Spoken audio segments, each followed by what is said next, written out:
The air was heavy with the smell of damp wood and old smoke when I arrived, not by ship nor by horse, but in the strange, fluid way I always travel. One moment I was in my own century, the next Paris, March 18th, 1314. It was dawn, and the light had that pale, hesitant quality, as if the sun itself was reluctant to rise over what was about to happen. Ahead of me, in the center of a wide, restless crowd, a wooden platform stood.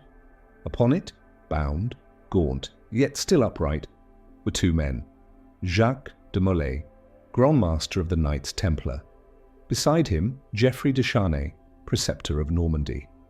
Their faces were lined not only by age, but by the years spent in the darkness of prison cells, years that had hollowed their cheeks and yet, somehow, sharpened their eyes.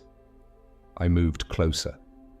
From here I could hear their breathing, sharp, uneven in the cold morning air. And I could see behind them the neat, deliberate stacking of timber. Not the rough kind used for construction, but wood chosen for burning, dry, cut to uniform length, placed with the care of an executioner who takes pride in his work. Somewhere nearby, a priest's voice murmured prayers, though his eyes did not meet the condemned men's. On the edges of the square, guards stood rigid, the points of their spears catching the faintest light. The crowd was a strange mix: merchants in wool cloaks, beggars with hollow eyes, city officials with clean boots and folded arms, and, here and there, a figure in fine, fur-lined robes, their posture betraying the satisfaction of political theatre. Among them stood King Philip IV of France, called Philip the Fair. Fair in face, perhaps, but not in deed. He did not look at the men about to burn. His gaze roved the crowd instead, as if measuring how deeply his story, the official story, had taken root. And the story was simple. The Templars were guilty. Guilty of blasphemy, guilty of idolatry, guilty of spitting on the cross, worshipping a demon's head, of unspeakable sins whispered in shadowed halls. The people believed him. How could they not? For 7 years the accusations had been repeated from pulpits and marketplaces. Confessions had been read aloud. Confessions wrung from men under the slow torture of the rack and the boot, but I knew something almost no one here would ever hear. Because hundreds of kilometers away, locked in the stone belly of the papal palace at Avignon, there lay a document. Its parchment was thick, smooth, its ink still dark, and across the bottom, in careful Latin, was the signature of Pope Clement V. That document, now known to history as the Chinon parchment, did not condemn the Templars. It absolved them, quietly, secretly. I'd read it myself years before I stood here. In a dim reading room, the archivist had turned the pages with gloved hands. It was written in the formal, almost cold tone of papal letters, yet beneath the formality there was something else, an unwillingness to damn these men entirely. Clement had heard their testimony. He had listened to the Grand Master, and in that private hearing, away from the public trial, he had decided heresy was not proven. The Templars were not, in the eyes of the Church, enemies of the faith. And yet, here I was watching them prepare to burn. Why? Because truth, in 1314, was not decided by parchment alone. It was decided by the balance of power between throne and altar. And in that balance, Philip's hand was heavier than Clement's.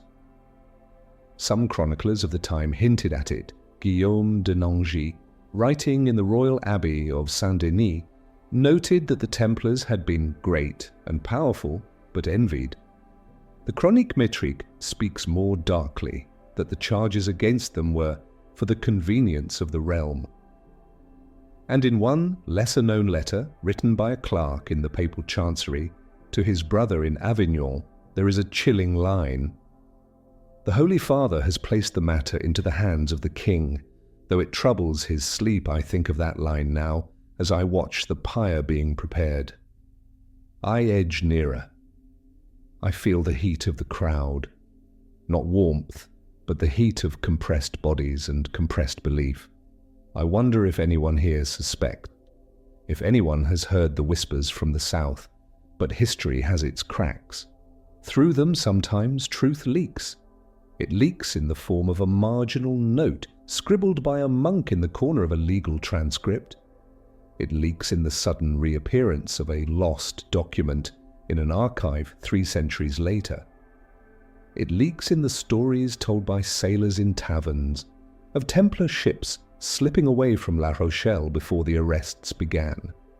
And it leaks here now in the way Jacques de Molay lifts his head, refusing the blindfold. He is not looking at the sky. He is looking at the faces of the crowd. When he speaks, his voice is low but steady. God knows who is wrong and has sinned. Soon misfortune will fall on those who have wrongly condemned us. The murmurs ripple outward like a stone dropped in water. Somewhere behind me, a woman makes the sign of the cross. Philip does not flinch. The guards do not move. A torch is brought forward. The flames take quickly, crawling up the wood in a crackling spiral. Smoke billows, carrying with it the sharp tang of pitch. I take one last look at the Grand Master. There is no fear in his face, only something like defiance, tempered with inevitability. That night the Vatican will remain silent. The absolution will stay locked away in Avignon, in a drawer marked with a false index entry, so no curious clerk will stumble upon it. And I will leave this square knowing that the story Paris will tell itself tomorrow will be one of justice served, and that the story the parchment holds will not see the light for nearly 700 years. And so the fire will burn the man, but not the truth. The truth will hide in ink, in memory, in whispers, until someone, centuries later, decides to listen. The day the records burned. When I left the smoke of Paris behind, I didn't step forward in time. I stepped sideways into the still, paper-scented air of an archive that no longer exists. The Paris Temple Archive. It was a month before the arrests began. The room was cool and dim, lit only by beeswax candles set in wrought iron holders along the stone walls. The floorboards creaked softly under my steps, though the scribes bent over their desks took no notice of me. Their world was the scratch and whisper of quills on vellum, the muted thud of a seal press closing on hot wax. These were the men who guarded the memory of the order, the oaths taken, the titles bestowed, the vast ledgers of debts and repayments, inventories of strongholds from Cyprus to Gascony. Here, in these rows of shelves and pigeonhole cabinets, the Templars kept the proof of their existence, their reach, their power, but power written down can be power destroyed. It would not be long before the first fire, not the kind that consumes a village in the night. This was different, controlled, contained, a fire that burned only what was meant to disappear. Later, when I would pore over medieval accounts, I would find scattered references. A brief note in the Chronicon Turonense that certain records of the temple in Paris were lost by accident of flame. A line in an inventory of the Châtelet archives that lists empty cases once containing the temple's rolls. And in a letter from a royal clerk to the king's chamberlain, "The matter is now ash, and thus no more trouble to the realm." But standing there, in that archive, before it happened, I could see something else. One of the senior scribes, his hair more white than grey, was working on a ledger. His pen moved with slow precision, recording transactions in neat columns. At the edge of the page, almost as if by accident, his quill made a tiny mark. A cross. Not the Latin cross, but with arms slightly flared, forming a shape common in Levantine carvings. I leaned in, though he could not see me. The mark was deliberate. It sat beside the record of a loan, not to a knight, not to a lord, but to the crown itself. The debt Philip IV owed the order. Was this the scribe's quiet protest? A signal to some future reader that here, in this entry, lay the reason for everything. In paleography and the study of old handwriting, such marks are called nota bene, note well. But in the context of suppressed history, they can be more than emphasis. They can be seeds of truth planted in soil the scribe knew would one day be scorched. And there were others. In the margin of a trial transcript, I saw a tiny drawing. 2 ships, their sails furled, riding low in the water as if heavy with cargo. No clerk would waste precious ink on whimsy. Was it a reminder? A hint of what was spirited away before the king's men came knocking? We will never know for certain because within weeks the Paris Temple archive suffered its accident. The fire was small enough to leave the stone walls intact, but large enough to consume the very shelves where the most incriminating, or perhaps exonerating, records were kept. This was not the only blaze. In Limoges, the Templar preceptory's charters went up in smoke under equally suspicious circumstances. In Poitiers, where the Pope's court had briefly sat, entire bundles of correspondence vanished after mice gnawed the bindings, or so the record claims. Old archivists' manuals will tell you, parchment is not so easy to burn by accident. It is thick, treated, and resistant to casual flame. And yet, when the fire is fed with the right oils, when the tinder is carefully placed, it will burn. The loss of these records was more than the loss of paper. In medieval law, the written record was the body of proof. Destroy it, and the case becomes what the powerful say it is. The Templars, without their own archives, became mute in the court of public opinion. They could no longer produce charters showing papal privileges. They could not produce letters from kings granting them land. They could not unroll ledgers proving the King of France owed them more than he could repay. History, I realized, is not only about what is preserved, it is also about what is deliberately erased. In that dim archive before the fire, the scribes kept writing. I watched their hands moving, some steady, some trembling.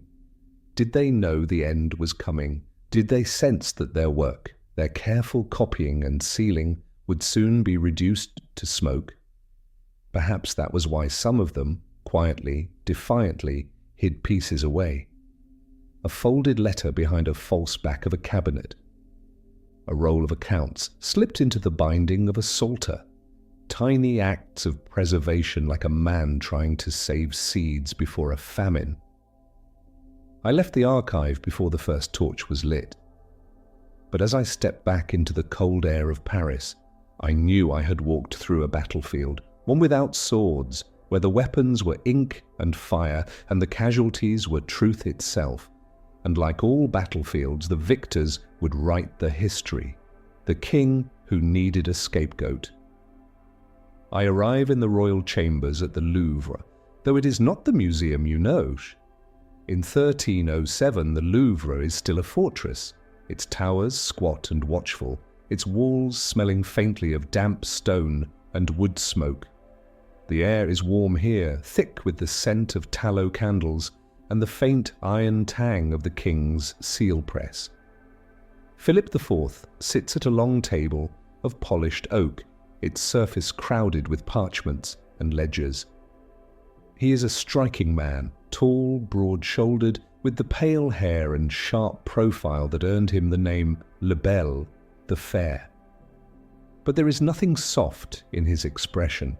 His eyes are cool, appraising, as if everything before him is a set of numbers to be balanced. Beside him stands Guillaume de Nogaret, his trusted chancellor and legal mind, the architect of more than one royal purge. Nogaret's fingers are stained with ink, his voice low as he speaks to the king. On the table between them lies a ledger bound in black leather. I lean closer, though unseen, and read the entries. The numbers are staggering. loans granted to the crown by the Knights Templar, amounts that could fund wars, fortify cities, buy entire fleets. Philip owes them more than he can repay. And in the arithmetic of medieval power, there are only two ways to solve such a debt: repay it or destroy the creditor. Nogaret slides a different document forward, not a ledger, but a list. Names, positions, the locations of Templar commanderies across France. The conversation between them is not the shouting of conspirators, but the quiet alignment of two men who already know the outcome. Nogaret speaks of heresy, idolatry, corruption. These are not yet charges, albeit they are tools, words, to be shaped into weapons. And Philip listens. I think of the old chronicler Jean de Saint-Victor, who wrote that the king was most Christian in name, but most cunning in action. It was Philip who had forced Pope Boniface VIII into humiliating submission, who had moved the papacy itself to Avignon, closer to his reach. And now he would turn that same precision toward the Templars. The plan is elegant in its cruelty. Accuse them of crimes that cannot be disproven, arrest them all on the same dawn across the kingdom, seize their properties under the justification of protecting the faith. Allow the church to try them, but feed the church the evidence you have prepared. And, most importantly, let the people believe it was done for God. In later centuries, this strategy would have a name: propaganda. In Philip's time, it was simply called royal justice. I study the king's face as Nogaret explains how the confessions will be obtained: the rack, the strappado, the boots. Each method will be applied until the accused says the words the crown wishes to hear. Philip does not flinch. To him, this is not cruelty, it is administration. And yet, there is a shadow at the edge of his confidence. The Templars are not peasants or minor nobles. They are warriors who have fought in the Holy Land, bankers who have held the trust of kings, custodians of fortresses and ships and secrets. They answer only to the Pope. And here lies the true challenge. The Pope must be brought to heel.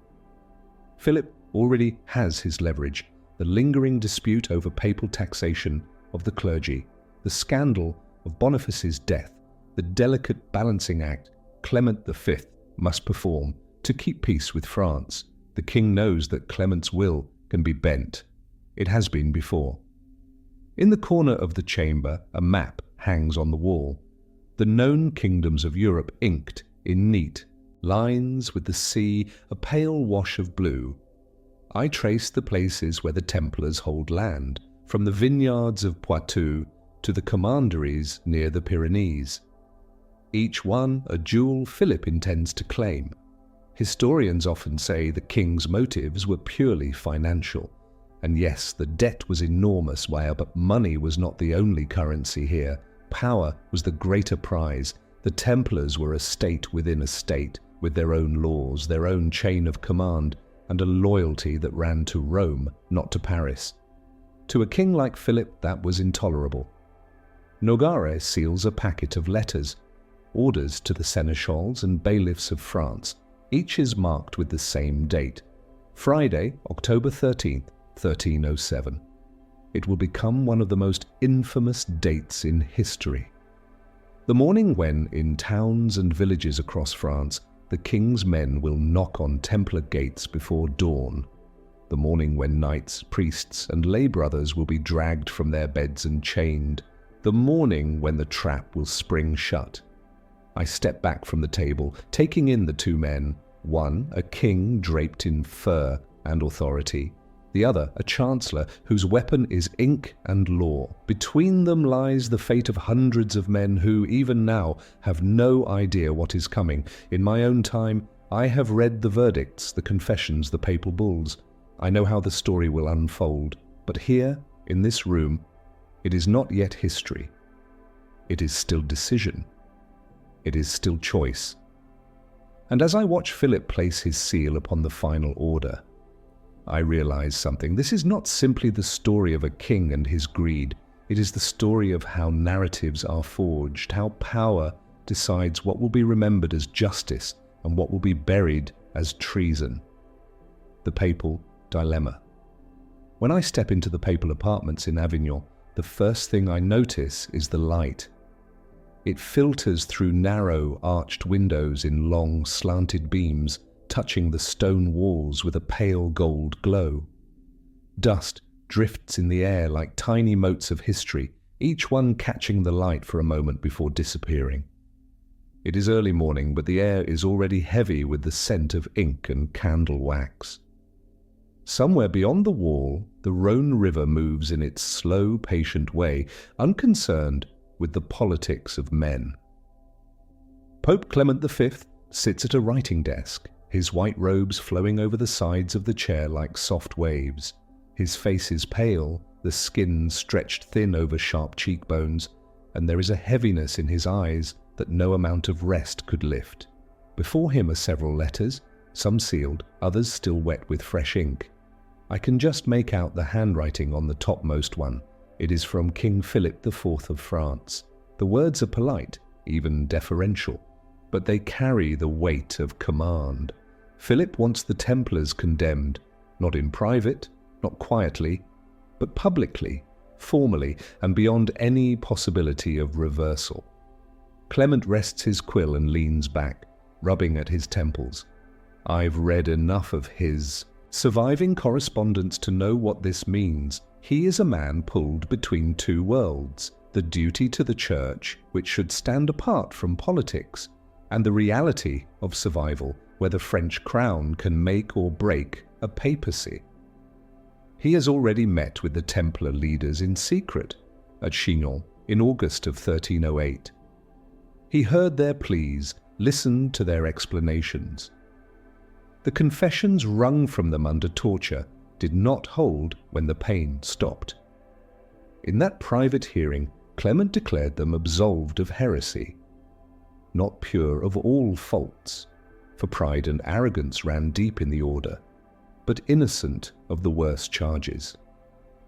The Chinon parchment still rests somewhere nearby, locked away in a drawer within the apostolic palace. But that absolution has never been read aloud.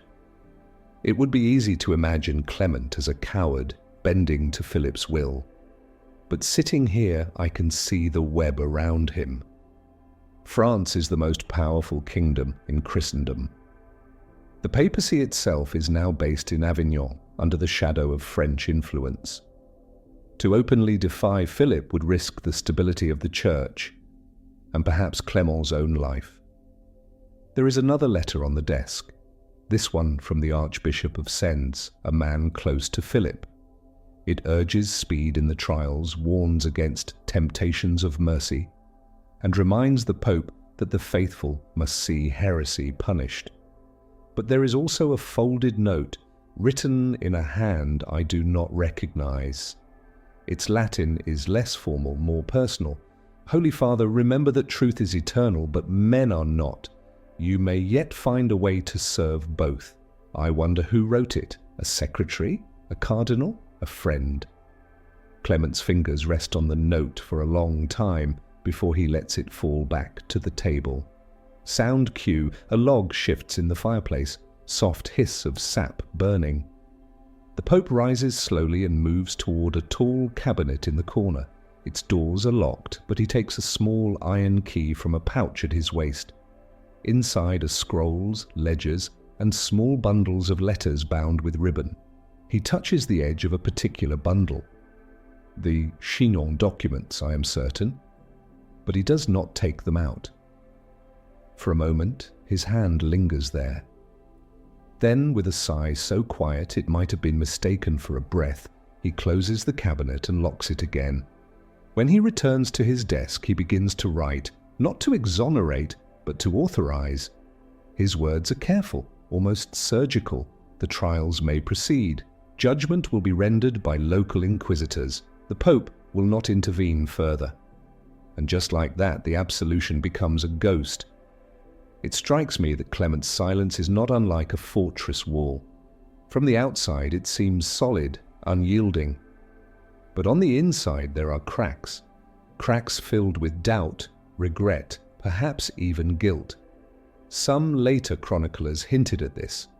An anonymous Avignon cleric wrote in the Liber Gestorum that the Holy Father's nights were troubled and he often walked alone.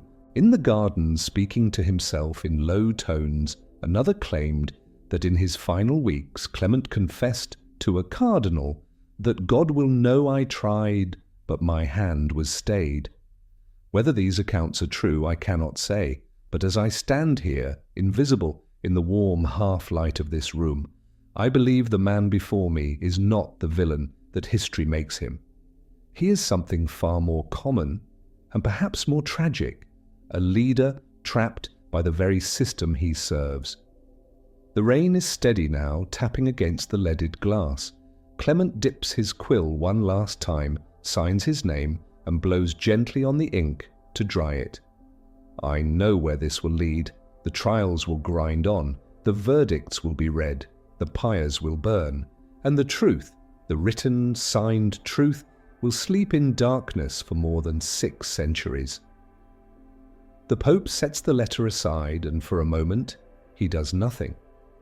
He simply stares at the flickering candlelight on the far wall. His lips move silently, perhaps in prayer, perhaps in apology, and then he picks up the next letter in the stack. The Templars as knowledge keepers. I arrive not in France this time, but in Acre, the great Crusader stronghold on the edge of the Mediterranean, in the tense years before its fall in 1291. The sun is low, the air heavy with the smell of salt and spice. Ships creak in the harbour, their masts swaying gently, ropes humming in the breeze. I move through the narrow streets of the Templar quarter, past black-robed brothers carrying crates from the docks. These are not crates of weapons, but of manuscripts wrapped in linen, sealed against the sea air. The Order's treasures are not all gold and relics. Inside the Templar compound, I find myself in a vaulted hall where the air is cooler. Sunlight filters down through arrow-slit windows, touching long wooden tables covered in scrolls, codices, and charts. A knight, his chainmail hood pushed back, bends over a map of the night sky. He's not using the Latin names for the stars, but the Arabic ones, Al-Nitak, Mintaka, Al-Nilam, Orion's belt, as catalogued by Muslim astronomers centuries before. His quill traces the arc of their movement across the year. In another corner, a man in a white mantle with a red cross is studying a translation of Almagest, Claudius Ptolemy's great astronomical work, copied not from a Latin source, but from an Arabic manuscript brought from Antioch. Margins bristle with notes in 3 scripts: Latin, Greek, and Arabic. The Templars were more than warriors. They were gatherers of knowledge from every culture they touched. Navigation techniques from Muslim seafarers. Architectural principles from Byzantine engineers. Medicine from Jewish physicians trained in the traditions of Salerno and Baghdad. Crop rotation and irrigation methods from Syrian farmers who could coax wheat from the driest soil. In their commanderies, geometry was not only for fortifications, it was for cathedrals, for water channels, for the hidden proportions of beauty itself. One manuscript catches my attention. Its vellum pages are filled with intricate diagrams, circles within squares, spirals that unfold into perfect ratios. The Latin title is faded, but in the margin a note reads Figurae Divinitatis, figures of divinity. It is sacred geometry, the mathematical language that medieval builders believed reflected the mind of God. Another brother beckons to a scribe who is copying a text from Greek into Latin. I recognize the work. Fragments from the Hermetic writings attributed to Hermes Trismegistus. These were no longer in circulation in most of Christendom, yet here they are, being copied with the same care given to Scripture. This, I realize, is the heart of the Templar heresy, as feared by the Church, Not blasphemy, but perspective. They saw the divine not confined to one tradition. They saw value in the wisdom of Egypt, of the Moors, of the Jews, and even in the half-remembered teachings of the pagans. One table holds something even more dangerous to orthodoxy, a set of navigational charts showing coastlines that should not be known. The western edge of the map curves past Ireland, hinting at lands further still, with strange symbols along the shore. Whether these are guesses, legends, or something more, I cannot tell. A note in the margin in a cramped hand says, Terra Ultramare, land beyond the sea. The Church would never approve of such maps. They imply the world is larger than its known bounds, that God's creation extends into places the Scriptures never mention. I pass a small alcove where a physician tends to an injured brother. The tools on his table, fine steel scalpels, small glass vials, are not common in Europe. Some bear inscriptions in Kufic script brought from the great hospitals of Damascus. All of this is recorded not in one book but in dozens, ledgers of trade, compendiums of remedies, treatises on the stars, the seasons, the proportions of arches.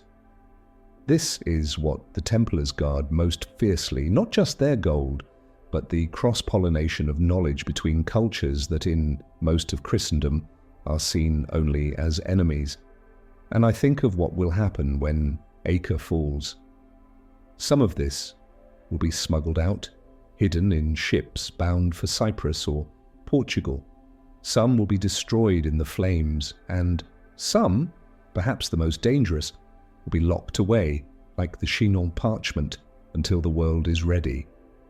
I imagine the accusations that will be levelled against them, that they worshipped strange gods, that they spoke in secret tongues, that they bowed before idols. To the fearful and the unlearned, the sight of a knight studying an Arabic text is proof enough of corruption. But here, standing in the cool dim of this library, I see it differently. These men are not betraying their faith. They are expanding it, stretching it to hold more of the world. And maybe that is exactly what made them dangerous, the forbidden curriculum. When I step into this room, the air is cooler, thicker somehow, like it has been waiting for centuries. The smell hits me first, vellum, beeswax, and something else. The faint, dry scent of pigments ground long ago. This is not the public library of the Paris Temple. This is deeper, more private. The door closes behind me with a soft thud, shutting out the voices and the footfalls of the upper floors. Long oak tables are set with careful precision. On them lie manuscripts bound in dark leather, their covers unadorned, almost plain, as if modest bindings could hide the magnitude of what is written inside. I move to the nearest table and open the first volume. It is a set of astronomical tables, meticulously copied in Latin, but based on the work of the 9th century Persian scholar Al-Batan. His calculations for the movement of the planets challenge the older Ptolemaic model, placing certain heavenly bodies just slightly, but crucially, differently than church-approved diagrams. The scribe's marginal notes are fascinating. Tiny astronomical symbols, annotations in Greek, and the occasional whispered query, could this be the truer order? The next manuscript is even more dangerous in the eyes of orthodoxy. It is a translation of fragments from the Hermetic corpus attributed to Hermes Trismegistus. Here are ideas about the unity of all creation, about God being both everywhere and everything. Concepts that echo Gnosticism and could, in the wrong hands, be read as heresy. Yet the script is precise, the illuminations in the margins beautiful. Gold leaf shimmers in the candlelight, forming the figure of a sphere within a sphere, the divine within the cosmos within the divine. On another table lies a set of architectural plans, not for fortresses or chapels, but for cathedrals. Their proportions follow patterns of sacred geometry, the golden ratio, the vesica piscis, the spiral progression of the nautilus shell. These proportions were believed to channel divine harmony into stone and light. One plan catches my eye. It is for a church that was never built. A round nave with 12 supporting pillars, each inscribed with a zodiac sign. The central oculus is aligned not to Jerusalem, but to the rising of Sirius on Midsummer's Day. To the Templars, perhaps this was a bridge between the divine order of heaven and the earthly order of faith. To the church hierarchy, it would be an abomination. I leaf through another codex, this one a translation of ancient Phoenician hymns written in a flowing Latin hand. The hymns address Astarte, the goddess of fertility and war, calling her the morning star. The church would see only idolatry here, but the translator, but perhaps a Templar chaplain, has added careful notes linking Astarte to Marian imagery, suggesting an unbroken spiritual lineage rather than opposition. In the corner of the room is a locked chest. I've learned that in such places the most troubling items are not on the shelves. They are hidden in plain sight, behind locks only a few have keys for. I crouch and look at the iron fittings. There is a Templar cross etched into the hinge, so small you'd miss it unless you were looking for it. Inside I find a rolled map, its edges frayed. It shows the Mediterranean, yes, but also coastlines far to the west. There is a landmass drawn beyond Ireland, marked only with a single word, Antillia. I know the legends of Antillia, the Isle of the Seven Cities, said to be a refuge for Christian bishops fleeing the Moors in the 8th century. Whether it is legend or fact, the implication is the same. There may be lands beyond the known world, reachable if one knows the way.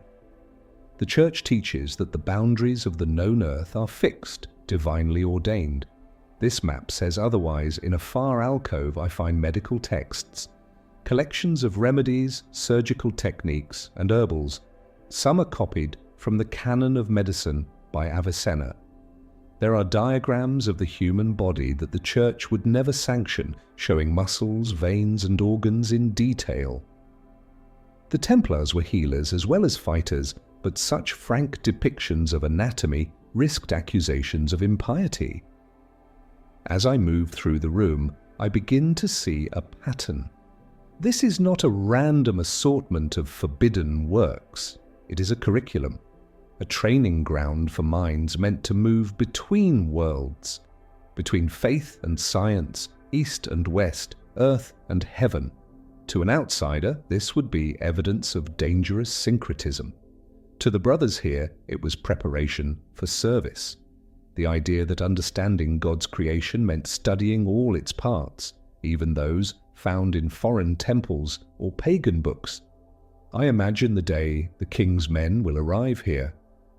They will not understand what they are seeing. They will see the Arabic script and think it is sorcery. They will see the goddess hymns and think it is blasphemy. They will see the maps and think it is treason. And they will burn it all. But perhaps not everything. Perhaps a brother will slip a single chart into the lining of his cloak. Perhaps a page will be sewn into the binding of a prayer book. Perhaps the most dangerous ideas will survive, scattered, waiting for centuries until someone is willing to put the pieces back together. I step back into the corridor, and the air feels different now. The light seems harsher. Above, the chapel bells ring for the midday office. No one in the upper floors knows, or perhaps they choose not to know, what lies below them. And I wonder if truth is a fire, perhaps the Templars were trying to keep it alive under the coals, hidden from the wind, so that one day it could burn again. The scribes' silent revolt. I find myself once again in a scriptorium. Not the grand kind found in cathedrals, but a smaller, plainer room deep within the Paris temple. It smells of ink, candle smoke, and the faint musk of leather bindings. The light here is different. It comes not from tall stained glass, but from narrow slits in the wall, letting in thin beams that fall like bars across the desks.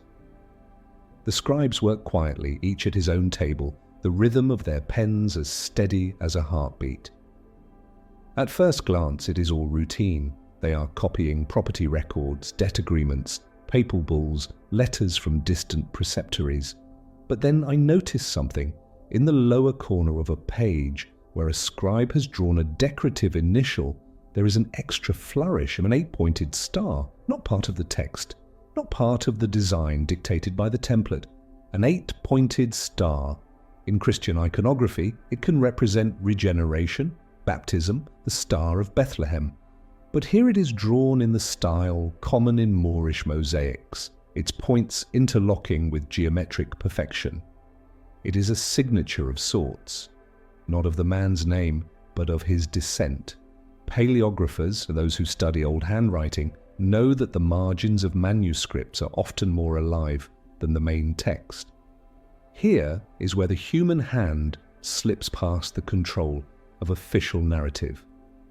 In the margins, scribes draw animals, faces, tiny ships, and sometimes they hide codes.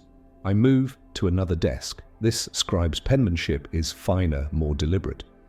He is copying an inventory of Templar holdings in the south of France. The words march in perfect line, until I notice that every 7th line begins with a letter that, when read downward, spells innocence, innocent. This is not an accident, it is a statement. In the corner, a younger scribe is working on a psalter, a devotional book. He's illuminating the capital letters in bright pigments. I watch as he paints the red cross of the Templars into the folds of a saint's robe. It is so small it could be mistaken for a trick of the brush, but it is there in every miniature on that page. A reminder, we are here. We are part of this story even if they erase our names. Some marginalia are less subtle. In one trial transcript, the court clerk has drawn a tiny gallows in the corner. On it hangs not a human figure, but a crown. Was it satire? A private curse against the king? If so, it was brave. Such a mark, if discovered, could be grounds for punishment or worse. Not all the codes are pictorial, some are linguistic. A single dot above a letter in one line, another in the next, forms a sequence. When the dotted letters are read in order, they spell veritas, truth. I lean over the shoulder of an older man, his hand steady despite the years. He is working on a charter of sale, nothing remarkable, until I notice the way his lines are spaced. Every few sentences there is a slightly larger gap, almost imperceptible, but regular. When measured, the spacing forms a pattern, the shape of a cross patty, the Templar, emblem invisible to anyone who is not looking for it. I've seen this before in other places and times. The medieval illuminator who drew a smiling sun in the margin of a funeral mass. The monastery scribe who hid a caricature of his abbot in the tail of a capital letter. The prisoner who scratched a single word into the wall of his cell. It is the same instinct to leave a mark that says, I was here, I knew the truth. One of the most intriguing pieces in this room is a single sheet, folded and hidden between two quires of a ledger. On it is a cipher, rows of unfamiliar symbols, some resembling Greek, others Arabic numerals, others nothing I recognize at all. I know enough of coded language to see that it is deliberate. A transposition cipher, perhaps, or a polyalphabetic one. If it could be broken, it might reveal names, dates, even plans. But to the king's men, if they found it, it would look like nonsense.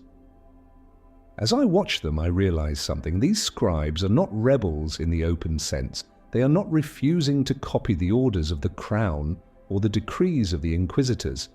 On the surface, they are obedient hands serving the machinery of suppression. But beneath the surface, their pens are planting seeds, seeds that will not sprout for years, decades, perhaps centuries, seeds that will be found by some future reader, some patient scholar who will notice the 8-pointed star, the hidden acrostic, the misplaced saint's cross.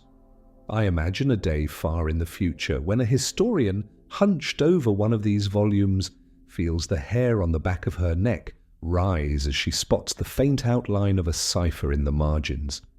She will know in that moment that she is not alone, that across centuries a hand reached out through ink and vellum to whisper, "We were not guilty. We endured." I leave the scriptorium quietly, the soft sounds of quills fading behind me. And as I step into the cooler air of the corridor, I think about how history is never only in the official lines. It lives in the margins. It survives in the places where the powerful forget to look. Across the seas and eastward. The air is colder here, sharper, carrying the taste of salt. I am standing on the edge of the harbour at La Rochelle. It is October 1307, and the dawn is still hiding beyond the horizon. The masts of the ship sway like dark fingers against the faint lightning of the sky. It is quiet, almost too quiet. There are no dockworkers shouting to one another, no carts clattering over cobblestones. The harbour is not deserted, but it is subdued, as though everyone here understands that this morning is not for commerce, but for something far more dangerous. In the shadows of the quay, men in white mantles marked with red crosses are loading crates and barrels onto a ship. The work is fast but careful. The containers are not the rough-hewn kind used for grain or wine. These are reinforced, bound with metal bands. Some are sealed with wax, marked with symbols I've seen in Templar archives, stars, compasses, and in one case, a crescent moon. A man with a weathered face, clearly a captain, checks each load against a list in his hand. He glances toward the town, as if expecting someone to come running down the street with orders to stop them. Because in a matter of hours, the king's men will begin their arrests. Across France, in cities and villages, Templar houses will be raided at dawn. But here in La Rochelle, it seems, someone received the warning early. Historians argue over whether this fleet truly existed. Some say the story of the Templar escape is a romantic legend, a tale told centuries later to explain the order's sudden disappearance. Others point to surviving port records and the suspicious gaps in those records as proof that at least some ships slipped away before the trap was sprung. I move closer, stepping between stacks of rope and barrels. I hear snippets of conversation. A man mentioning Scotia, another saying east to Cyprus. One name surfaces again and again, Armenia. At the time, the Kingdom of Armenia was one of the last Christian outposts in the east, and the Templars had long-standing ties there. But there are other whispers too. A younger knight, barely more than a boy, asks an older one whether the western route will be safe. The older man doesn't answer directly. He only mutters that the stars will guide them. The western route. The words stay with me. Some maps from this period, rare and heavily guarded, hint at lands beyond the western horizon. The Zeno map, drawn later in the 14th century, shows strange islands in the Atlantic. The Norse sagas speak of voyages to Vinland, and there are persistent, if fragmentary, hints in Mediterranean chronicles that ships occasionally returned from the west with unfamiliar timber and strange furs. If any order in Europe had both the maritime skill and the motivation to explore such routes, it was the Templars. Their fleet was disciplined, their navigators skilled, their coffers deep enough to fund long voyages. I walk the length of the quay and find another vessel, smaller, sleeker, built for speed rather than cargo.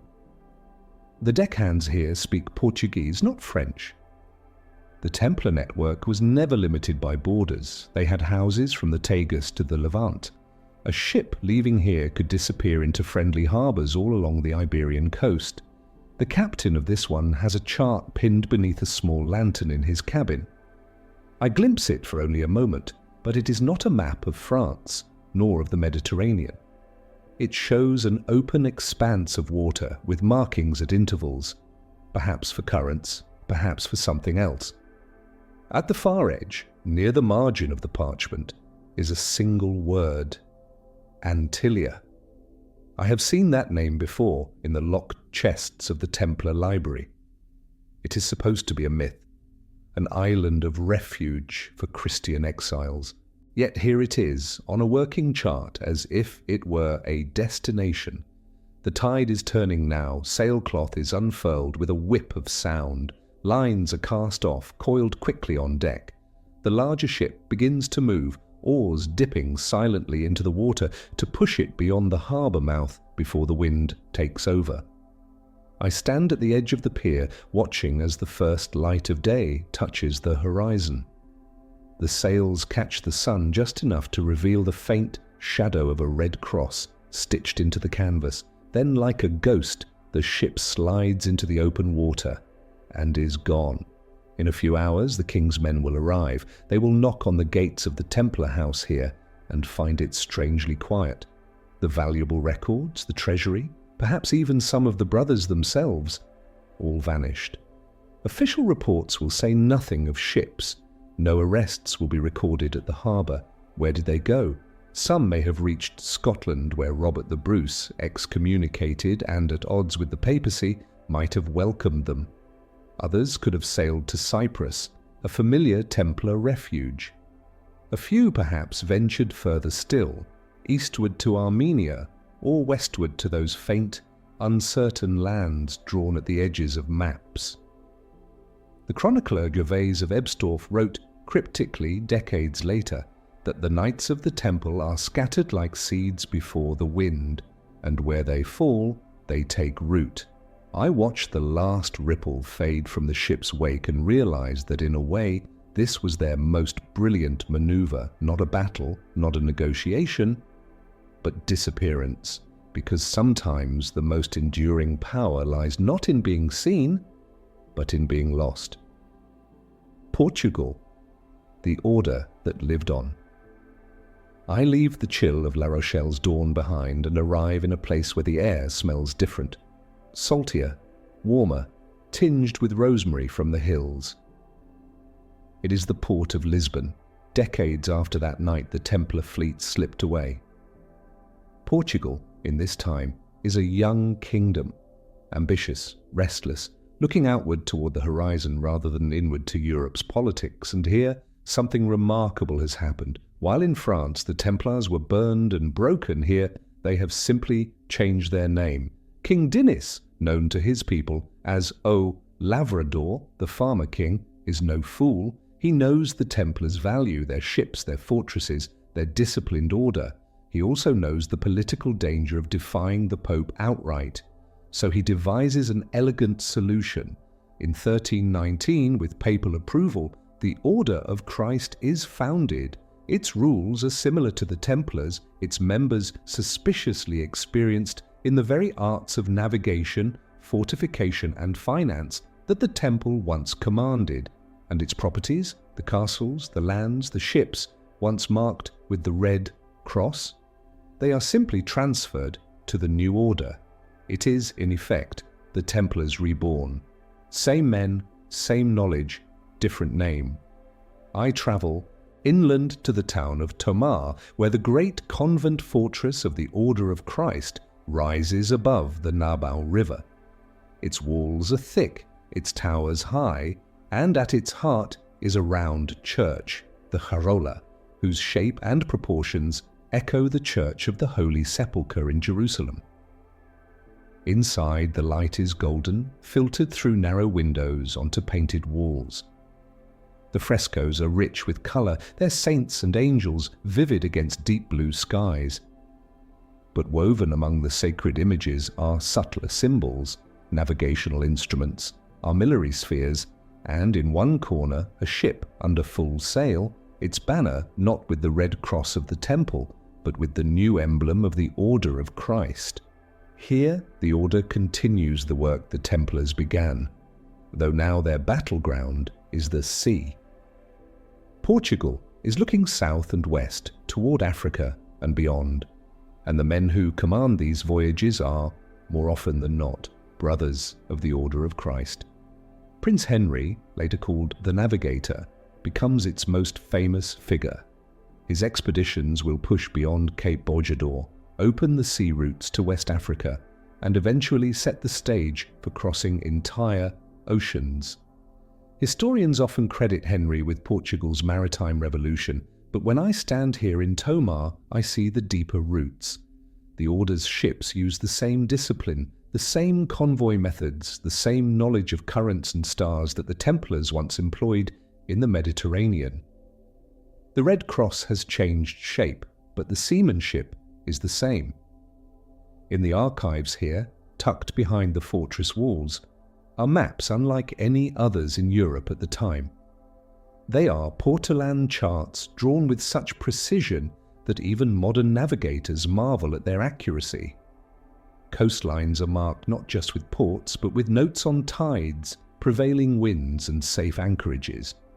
One chart shows the west coast of Africa as far as the Gulf of Guinea, years before most European maps dared to draw it. Another contains an island far out in the Atlantic, unlabeled except for a cryptic symbol, a cross enclosed in a circle. The custodians of these maps speak little of them to outsiders. They are part of the Order's secret archive, used only by its captains and navigators. A brother in a worn brown habit opens one such chest for me. Inside are instruments, astrolabes, compasses, and a device I've not seen before, a quadrant modified with an unfamiliar scale. He explains almost reluctantly that it allows for more precise readings of the southern stars. The Order's voyages are not just about trade or conquest, they are about knowledge. Every journey returns not only with goods, but with observations, sketches, and measurements.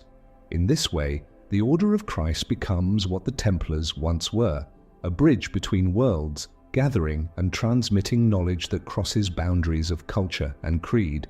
But here, unlike in France, this work is not done in fear. The Sata, Portuguese crown, protects the Order. The papacy, far away in Avignon and later Rome, has no reason to interfere. I walk through the cloister of the convent and see carvings along the stone arcades. Ropes, knots, shells, all symbols of the sea.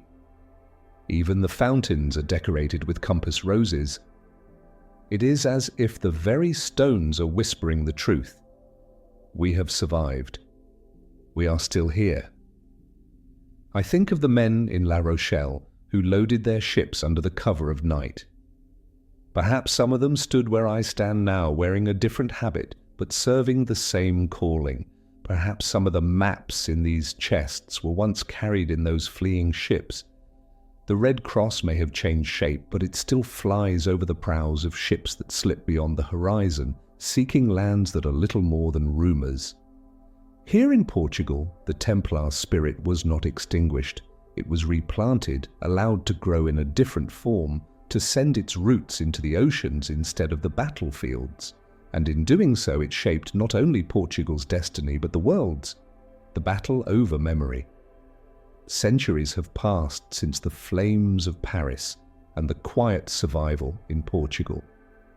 I stand now in a Renaissance library in Florence, sunlight spilling in through tall arched windows, pooling in warm gold on the tiled floor. The air here smells of leather bindings and dust. Not the sharp dust of neglect, but the deep, dry perfume of centuries of thought. On a carved oak table before me lies a row of books. Their spines are cracked, their gilding faded, but they still bear their titles in Latin. I open the first one and see something striking. It is not an official chronicle of kings or popes, not a record of trials, but a poem. The Templars are described here not as heretics, but as noble martyrs, guardians of the Grail, protectors of the poor.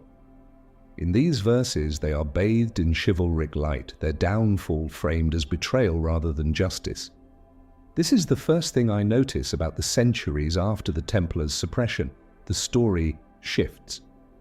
In some places, they remain villains, examples in sermons of pride punished by God.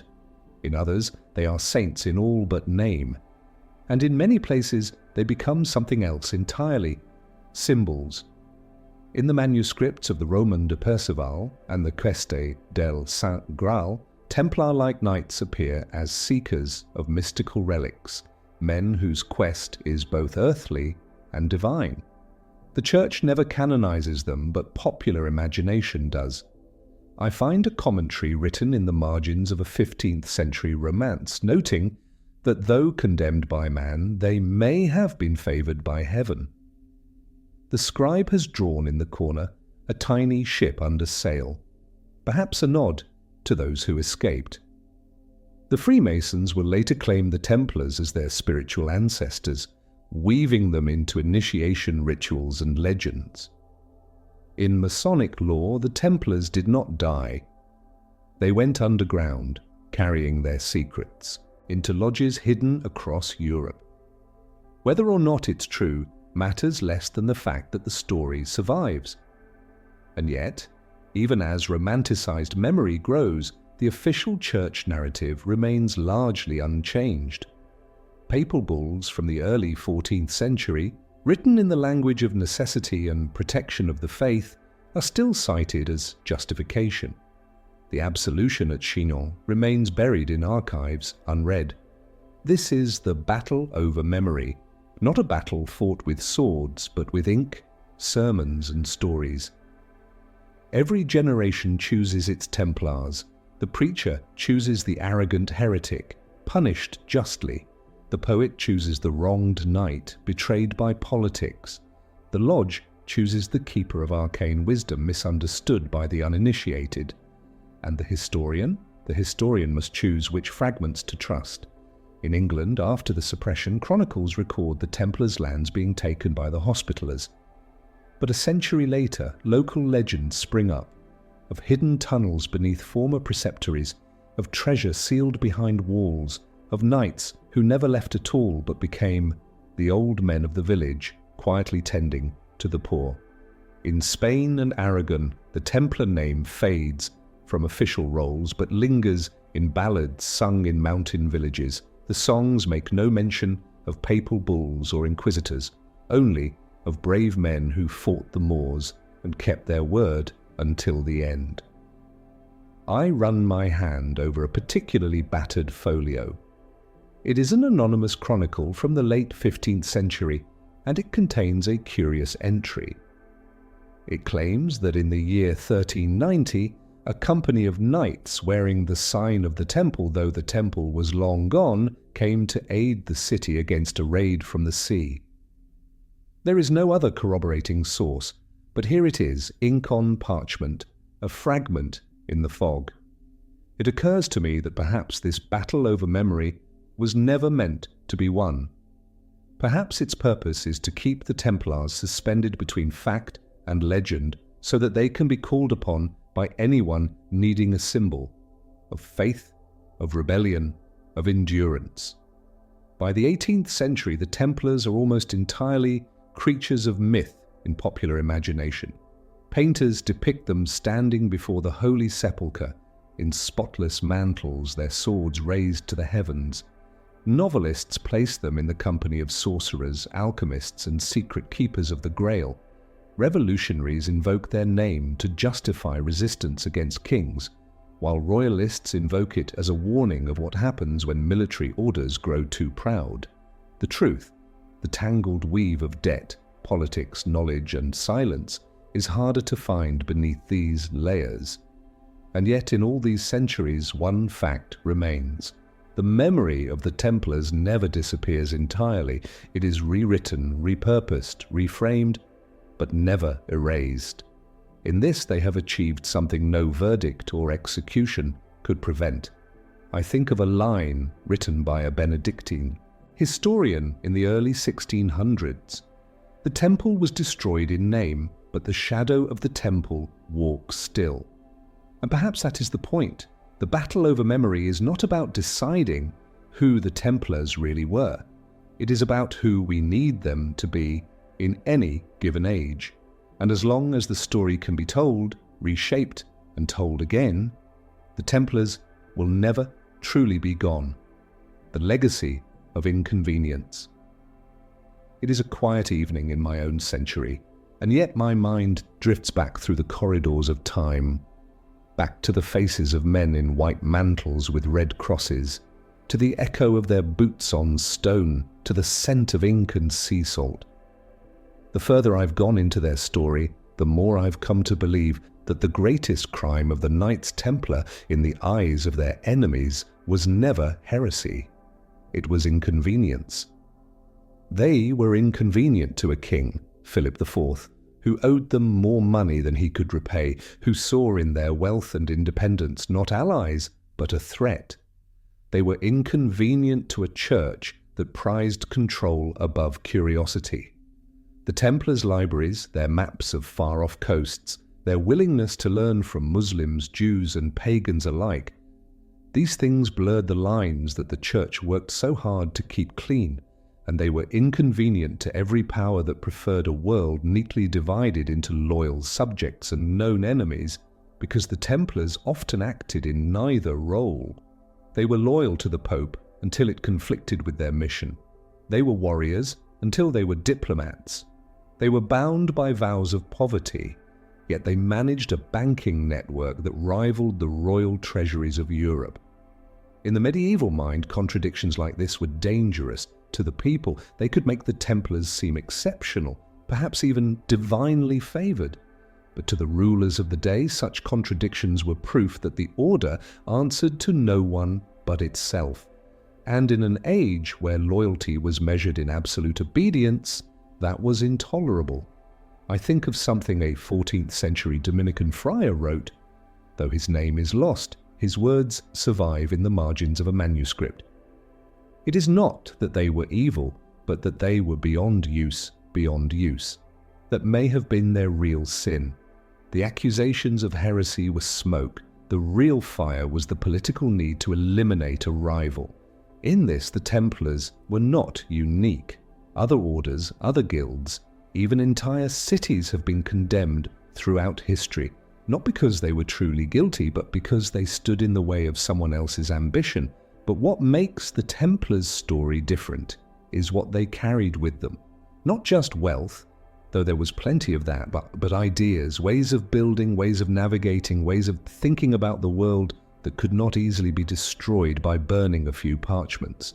In Portugal, those ideas went to sea under the flag of the Order of Christ. In Scotland, they may have blended into the retinues of kings and nobles, teaching their skills quietly. In other places, perhaps they simply faded into the lives of ordinary men, their mantles put away, their swords hung over hearths. The legacy they left behind is not a single thing you can hold in your hands.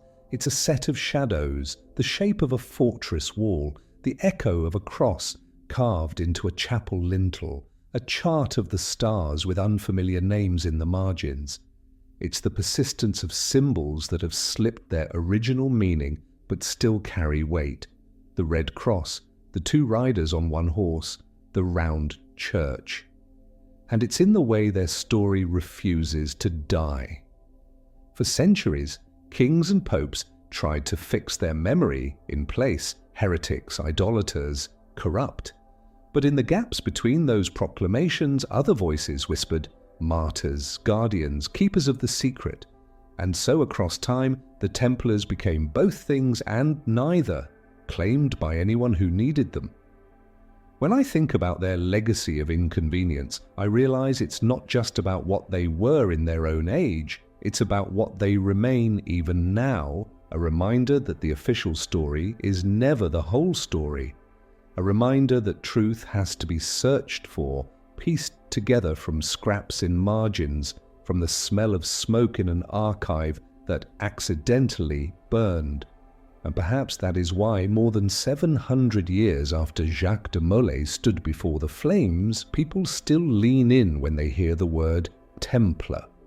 Not because they know the facts, most don't, but because they sense there's something there the history books didn't quite manage to lock away.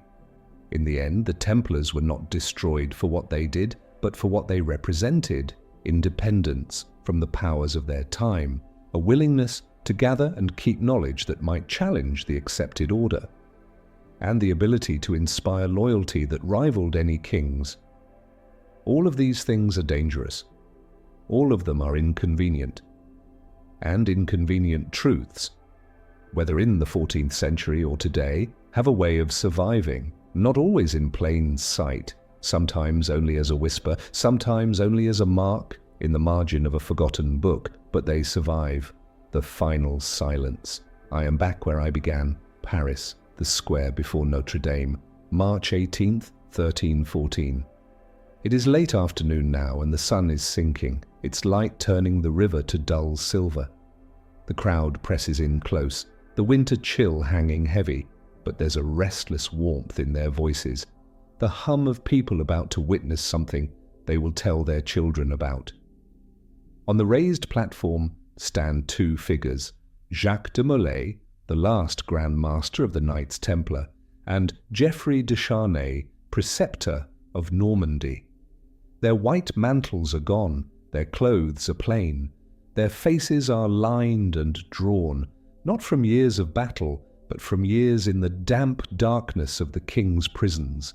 The executioners move about them in silence, adjusting the bindings, stacking the timber just so.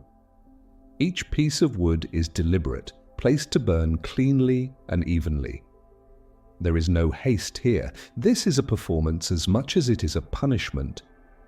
And somewhere in the shadows at the edge of the square, King Philip IV is watching, not openly, but present enough for the people to know he is there.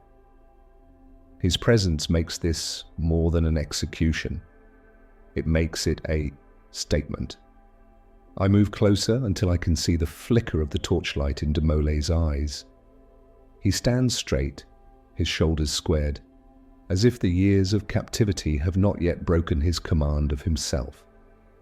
The priest murmurs the final rites, but de Molay's lips do not move with the prayers. Instead, when the moment comes for him to speak, he lifts his head and his voice carries clearly over the crowd. God knows who is wrong and has sinned. Soon, misfortune will fall on those who have wrongly condemned us. The words hang in the air, heavier than the smoke that will soon rise.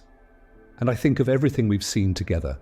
The parchment in Avignon, signed by Clement V, quietly absolving the Templars. The fires in the archives erasing the paper proof of their power and innocence. The king's cold arithmetic turning loyalty into liability. The libraries of Acre and Paris, where maps and manuscripts crossed the boundaries of faith and language, the scribes who smuggled their dissent into the margins of official records, the ships slipping out of La Rochelle under a sky of unspoken destinations, the quiet rebirth in Portugal, the knowledge flowing into a new order under a different name, the centuries of myth-making where they became both villains and saints, and finally the truth that their worst crime was not what they did, but what they were, inconvenient to those in power. All of it has led here. The flames begin low, licking the edges of the timber, then rising, curling around the figures bound to the stake. The smoke thickens, carrying the acrid smell of pitch. Faces in the crowd turn away, others lean closer, as if to make certain they will remember every detail. The wind shifts, and for a moment the smoke parts. I see de Molay's eyes again. There is no pleading there, no fear, only something unyielding. A man who knows that the truth will not burn with him. Later chroniclers will write that de Molay cursed both king and pope, summoning them to judgment before God within a year. And within that year, both Philip IV and Clement V will be dead. Whether by divine justice or the simple workings of time, the story will cling to their memory like smoke to cloth. The crowd begins to thin as the light fades. Some leave in silence, some talking in low, uneasy tones. The pyre burns on long after the voices have gone. Somewhere far away, in the locked chests of the papal archives, the Chinon parchment sleeps in darkness.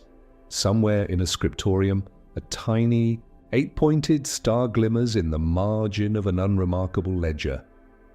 Somewhere across the sea, a ship's lantern swings gently in the night, casting a red cross on the deck below. History will call this day an ending, but endings are only what we name them when we do not yet know the rest of the story. And so perhaps the Templars' greatest survival was not in ships or fortresses or even in the hidden archives, but in the silence that followed. A silence in which their story could be remade, reclaimed, and retold, not by those who condemned them, but by those who would keep asking the question they feared most. What if they were innocent?